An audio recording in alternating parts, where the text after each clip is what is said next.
Kalau kita sampai tergoda, sampai melakukan hubungan suami istri, ya otomatis kita salah satunya mungkin punya anak. Dan satu, terus kedua, dia akan menuntut ke kita sebagai tumbal. Percaya yang namanya gaib itu ada di semenjak itu. Karena abang sudah melihat langsung. Iya. Awalnya kan, kayak gimana sih jin mana ada gitu kan. Awalnya kan kayak gimana sih setan mana ada. Ternyata setelah saya itu pun tanpa saya harapkan gitu. Nampak dengan sendiri dan mengalami sendiri.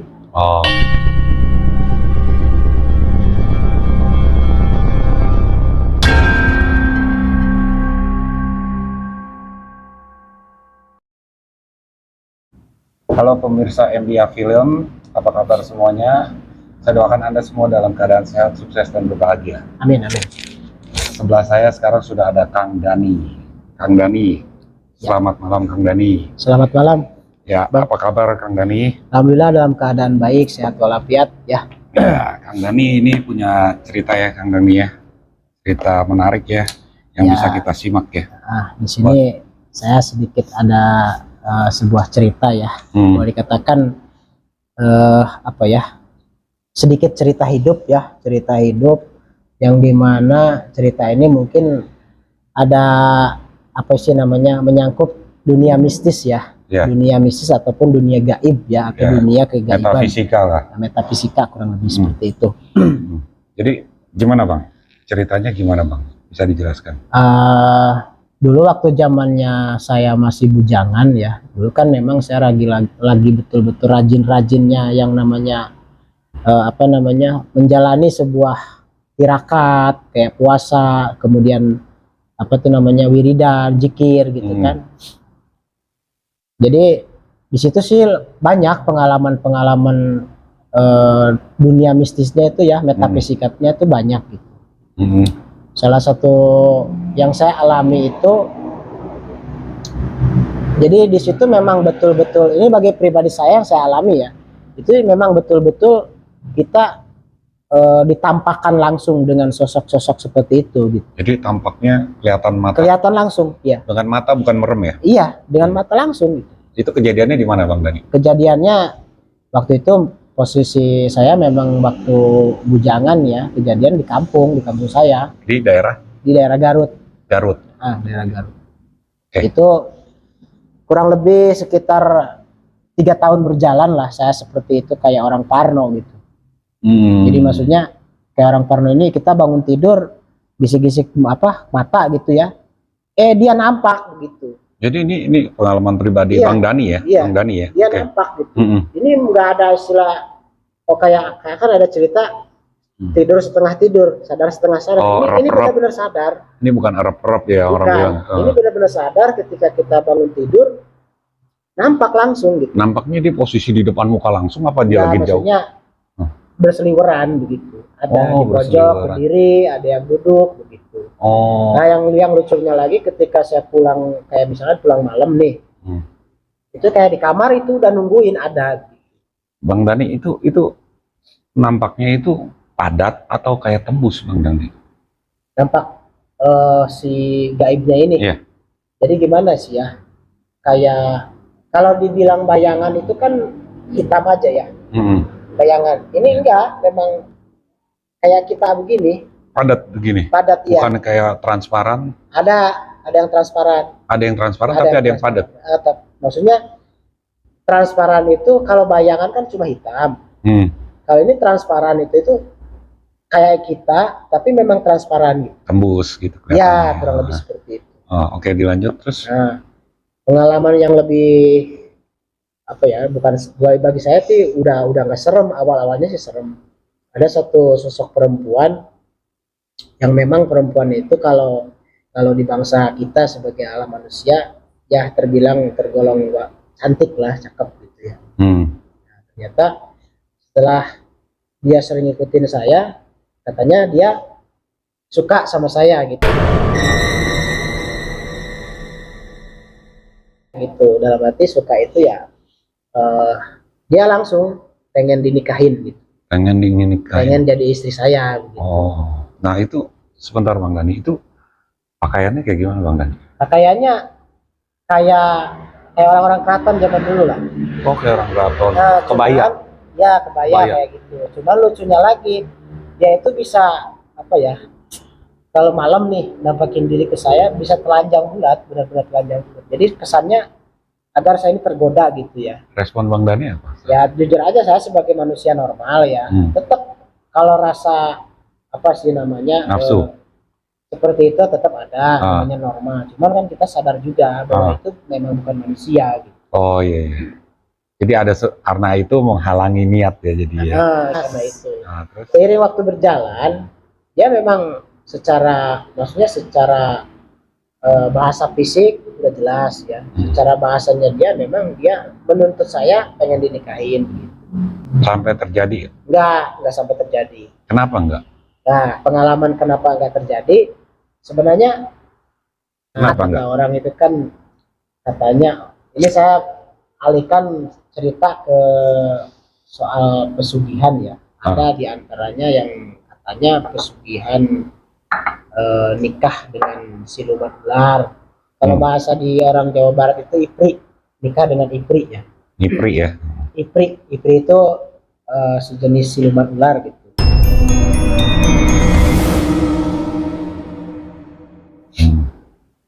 Jadi bagi yang nikah dengan ipri atau siluman ular katanya bisa kaya raya gitu, bisa banyak uang dan selalu dikasih uang. Nah itu sebetulnya saya penasaran apakah benar apakah tidak gitu. Yang sebenarnya di balik misteri tersebut gitu.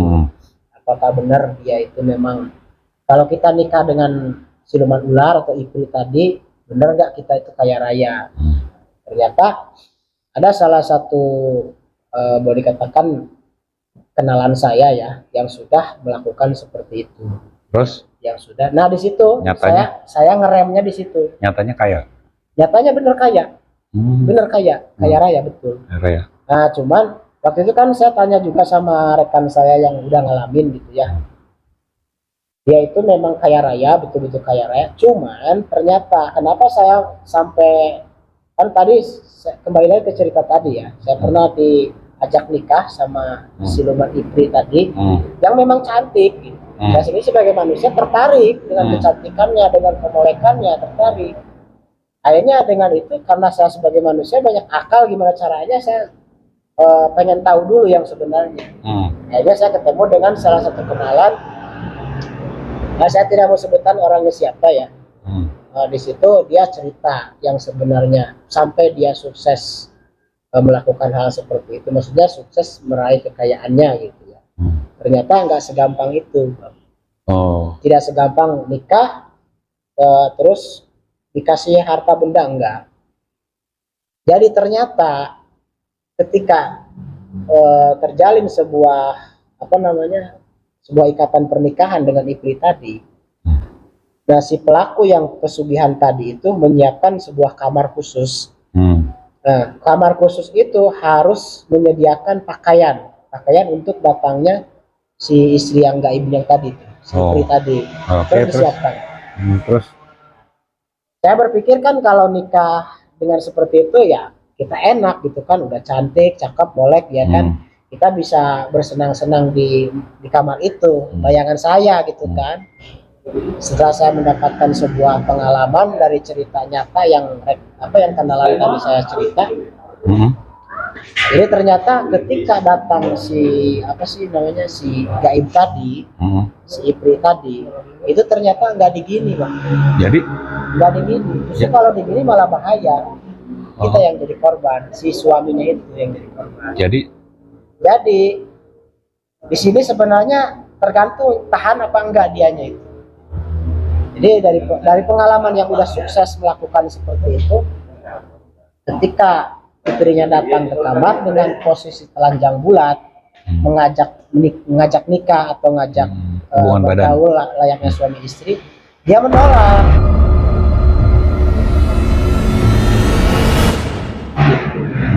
Alasannya nggak bisa kita bersenang-senang dengan keadaan seperti ini. Nah syaratnya ternyata si orang ini kamarnya itu sengaja harus diberantakin, nggak ada kasur, nggak ada tikar, bahkan kotor. Jadi di situ dia menjadi sebuah alasan. Kalau kita mau seperti ini, melakukan seperti ini, ya kita mana bisa di tempat kotor seperti ini. Ayolah beliin kasur, beliin tikar. Nah di situ eretnya, maksudnya mengeret istrinya itu di situ. Gitu. Jadi saya paham. Jadi istrinya itu langsung Kasih uang. emang harus ada kasur, misalkan kata si pelaku yang pesugihan tadi harus ada kasur. Kita kan kalau ada kasur enak, istilahnya boleh dikatakan berhubungannya gitu. Ini kan kotor, ya tolonglah harus beli kasur, sedangkan beli kasur itu pakai uang yang ada di alam manusia gitu. Dan akhirnya si siluman tadi mengabulkan apa yang dipinta sama suaminya.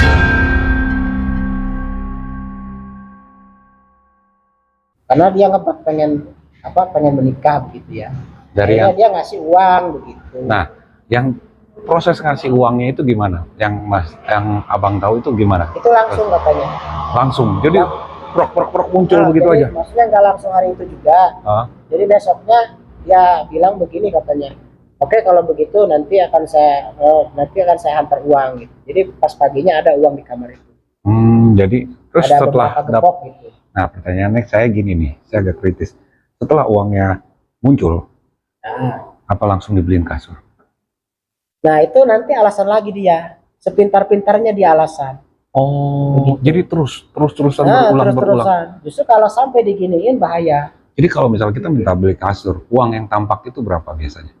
Kata dia sih ada yang nyampe 200 juta. Jadi nggak tentu. Oh gitu. Jadi dia ya kalau dari nalar manusia ya, ya namanya gaib bisa aja dia nyolong atau gimana nggak ngerti juga gitu kan. Yang jelas intinya di pagi itu di kamar itu sudah ada uang gepokan. Dengan di situ ada ikatan bank gitu. Nah itu di hari tertentu atau ritual itu? Itu biasanya dalam 1 minggu itu 2 kali. Oh, 1 minggu 2 kali. Jadi selama ini temennya masih bohongin terus. Dibohongin terus. Yang ada sebenarnya malah jadi aneh ya. Biasanya kan jin membohongin manusia, tapi ini malah manusia yang bohongin jin. Oh ya, bisa ya kalau gitu. Itu seperti itu. Jadi setelah saya mendengar ceritanya seperti itu, ternyata emang nggak enak gitu. Oh, ya. Maksudnya nggak enak itu memang nggak bisa dinikmatin kemolekannya. Gitu. Layaknya seperti kita bergaul dengan manusia. Justru kalau kita sampai tergoda, sampai melakukan hubungan suami istri, ya otomatis kita salah satunya mungkin punya anak. Dan satu, terus kedua dia akan menuntut ke kita sebagai tumbal. Oh, harus ikut dia? Iya, sebagai tumbalnya. Gitu. Benar jadi suami dia di alam dia gitu. Nah, cuman gini, seberapa lama kita bisa bohongin itu? Resikonya apa kalau lama-lama kan pasti kan dia juga akan merasa kalau kita bohongin terus. Nah, kalau dari pengalaman temen yang saya cerita ke saya gitu ya, bahkan dia udah naik haji, udah umroh. Sebenarnya susah dia untuk melepasnya, susah karena dia dituntut terus. Iya, pasti didatengin terus ya. Cuman alhamdulillah dia melakukan sebuah, ya mungkin dia minta tolong sama kiai atau siapa gitu ya. Dia melakukan sebuah pengajian atau apa, nah di situ mulai tidak ada. Maksudnya di ruqyah sebenarnya. Tapi uangnya tetap ada. Tetap ada ya? Tetap ada. Oh, jadi kebalikannya ya. Jadi manusia yang ngelabui jin ya. Iya. Keren juga ya. Itu kejadian, maksudnya ini benar-benar real gitu. Jadi kan kebanyakan di luar sana atau mayoritas yang mengira Ipri dengan jin udah istilahnya udah bisa hubungan badan dikasih uang, padahal nggak seperti itu. Justru malah tidak boleh seperti ini. Kalau seperti ini ya nggak awet umurnya. Oh gitu ya. Nah sekarang kembali lagi nih ke cerita Bang Dani nih. Mungkin teman-teman penasaran, awalnya Bang Dani bisa ketemu sosok itu dari mana Bang? Kenapa bisa tiba-tiba ada sosok itu? Gimana? Kembali lagi ke cerita pengalaman saya pribadi, saya kan nggak ngalamin seperti kejadian nikah, enggak. Justru saya mencari tahu bagaimana sistem nikah dengan Ipri tadi. Di bayangan saya waktu itu kan kalau nikah sama Ipri atau siluman ular misalkan, saya bisa berhubungan badan terus dikasih uang, ternyata nggak begitu. Justru saya tidak boleh berhubungan badan. Di situ uangnya, uang yang didapat kita itu di situ dengan beralasan apa aja kita, minimal Ya misalkan wah kita mau berhubungan nggak ada kasur gitu ya, terus tempatnya berantakan, nggak ada tikar lah, minimal kita harus beli tikar gitu, minimal harus ada kasur. Nah sedangkan kasur tadi harus dibeli dengan uang yang ada di alam manusia begitu. Biasanya si manusia kayak temennya Bang Dani itu dia menentukan sendiri nggak, misalnya bilang, saya mau beli kasur nih harganya 200 juta atau 2 juta atau 2 miliar gitu. Dia yang nentuin atau langsung aja ya? Kalau itu sih dia nggak cerita ya, nggak cerita menentukan misalkan harus 200 juta atau 1 M, enggak. Cuman yang sepengalaman dia yang dia cerita, sekali ngasih uang itu nggak sedikit. Nggak sedikit ya Nggak sedikit. jumlahnya. Istilahnya bagi dia itu uang gepokan gitu. Oh, langsung Bukan lembaran lagi. Bandel-bandel. Masih ada banknya ya? Iya, ada label. Misalnya label banknya. Dan itu langsung dibelanjakan sah. Nggak masalah. Bukan uang palsu, bukan.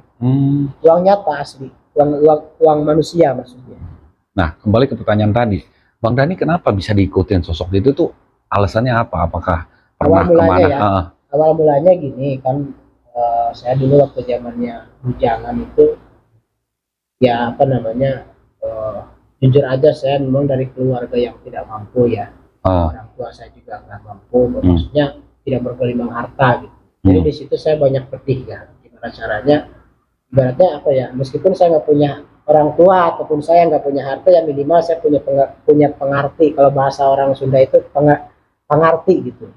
Pengerti itu dalam arti punya kelebihan lah istilahnya, punya kelebihan ataupun skill. Nah di situ saya mulai berpikir, kalau kata orang Sunda itu katanya, kalau kita lamun orang hayang boga perah kudu perih gitu kan. Itu bahasa Sunda. Kalau di bahasa Indonesia kan, kalau kita pengen punya bisa apa sih, kalau kita pengen punya kelebihan ya kita harus perih gitu. Ya. Kurang lebih begitu.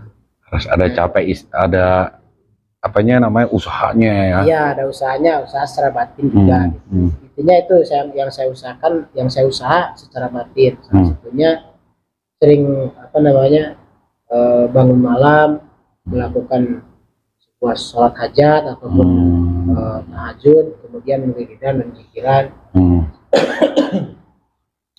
Selanjutnya melakukan seperti puasa tadi, puasa putih, terus pernah juga yang namanya melakukan puasa tidak boleh tidur 3 hari 3 malam. Melekan ya. Melek. Itu 3 hari 3 malam benar-benar kita nggak tidur. Apa itu ada yang ngarahin? Ada yang ngarahin dari, maksudnya dari kakek ya. Oh, jadi ibaratnya Bang Dani itu awalnya cuma belajar spiritual lah ya, nggak ada pikiran mau. Nggak ada pikiran mau gini.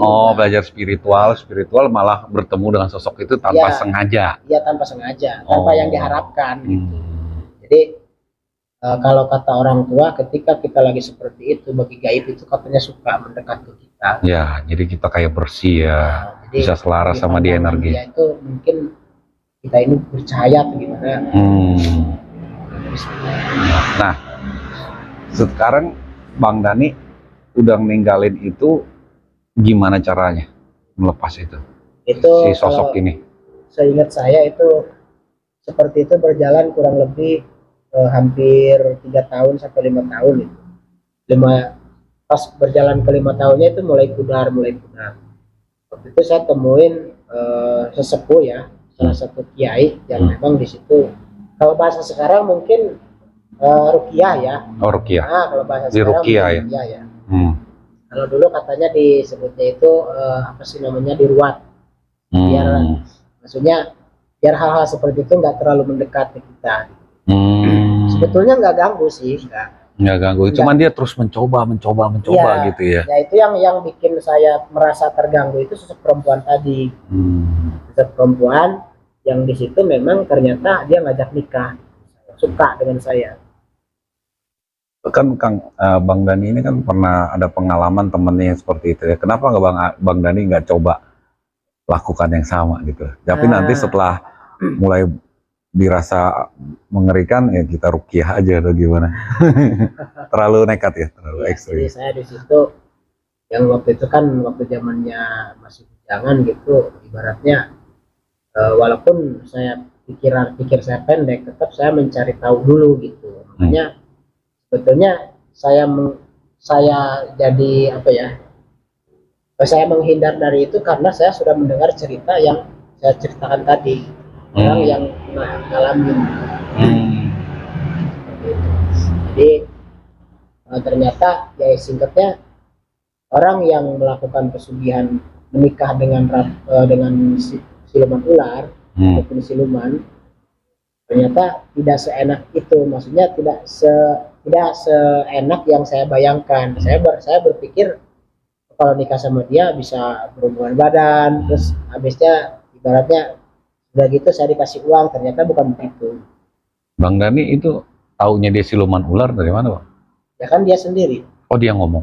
Jadi awal mulanya dia datang itu bukan langsung sosok dia, Ular. memang ular gitu. Oh, tapi nanti dia berubah jadi manusia gitu. Jadi enggak, maksudnya saya tuh sering ketemu ularnya itu aja, ternyata sosoknya dia. Oh, tapi pernah kan komunikasi ngomong-ngomong begitu lancar?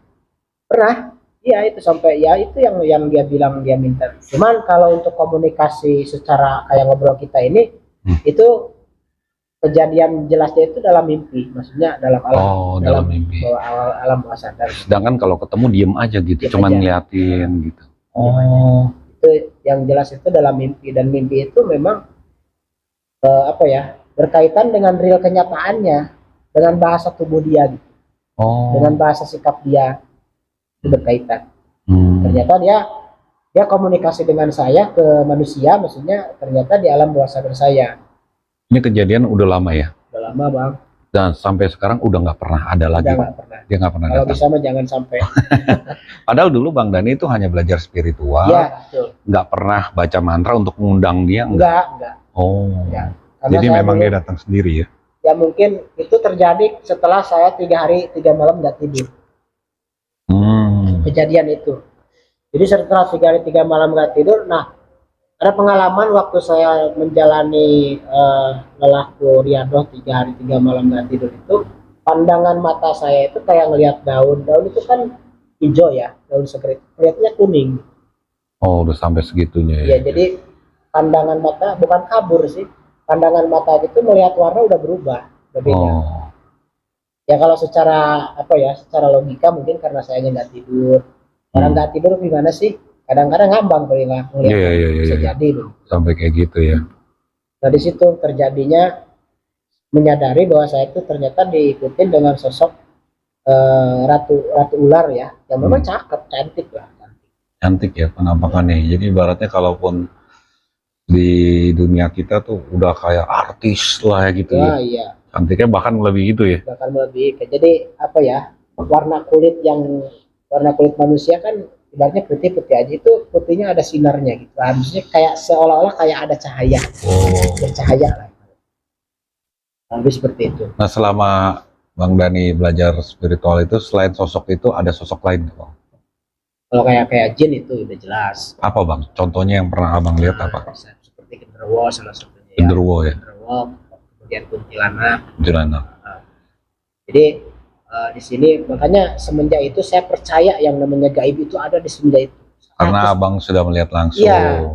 Awalnya kan kayak gimana sih jin, mana ada gitu kan. Awalnya kan kayak gimana sih setan, mana ada. Ternyata setelah saya itu pun tanpa saya harapkan gitu, nampak dengan sendiri dan mengalami sendiri. Ya di situ ternyata benar adanya makhluk lain dengan di lingkup manusia itu ada. Ada ya. Disitulah. Jadi karena mungkin dulu kan saya sering olah batin, sering melakukan visualisasi gitu ya, di waktu malam tertentu, meditasi dengan penuh penghayatan lah istilahnya, dan diiringi dengan sebuah mantra ataupun bacaan-bacaan tertentu yang kita amalkan gitu. Tapi itu bukan mengundang, maksudnya mengundang si siluman ular kan? Enggak ada tujuan dan enggak ada harapan mengundang siluman ular tadi, enggak. Itu ikut maksudnya datang dengan sendirinya. Bahasanya dia suka dengan saya. Oke. Menarik sekali nih ceritanya. Makasih banyak Kang Dani atas waktunya. Sama-sama. Ya. Semoga sehat dan sukses selalu. Amin. Siap. Oke. Terima kasih untuk Bang Dani, cerita yang menarik sekali. Semoga cerita ini bisa jadi pengalaman yang berharga buat teman-teman juga yang mungkin selama ini lagi ingin tahu tentang dunia gaib, ingin tahu yang namanya pesugihan itu seperti apa. Ini pengalaman pribadi Ini nyata ini. Nyata dari Kang Dhani. Jadi saya harap untuk teman-teman yang ingin melakukan hal seperti itu berpikir 2 kali ya Bang ya. Iya. Jangan sampai terjerumus. Kalau mental dan batin kita nggak kuat, lebih baik jangan. Iya, karena ujung-ujungnya adalah tumbal nyawa. Jadi melakukan sebuah pesugihan itu tidak segampang apa yang kita bayangkan melihat orang lain yang sudah sukses misalnya. Tidak segampang itu. Dan lucunya sih pesan moralnya yang saya tangkap dari cerita Bang Dhani, ternyata manusia yang ngibulin jin ya. Di situ triknya. Kita harus bisa ya. Oke. Terima kasih Bang Dhani. Ini pengalaman yang teman saya tadi gitu ya, cerita ke saya. Oke, terima kasih Bang Dhani. Ceritanya menarik. Sama-sama. Ini pasti berharga buat teman-teman yang lagi berburu lah ibarat hal-hal seperti ini. Saya harap teman-teman matanya melek, jangan tergiur sama hal seperti itu. Ya. Oke, terima kasih pemirsa MBA Film. Sampai jumpa pada video selanjutnya. Semoga semua makhluk berbahagia. Amin.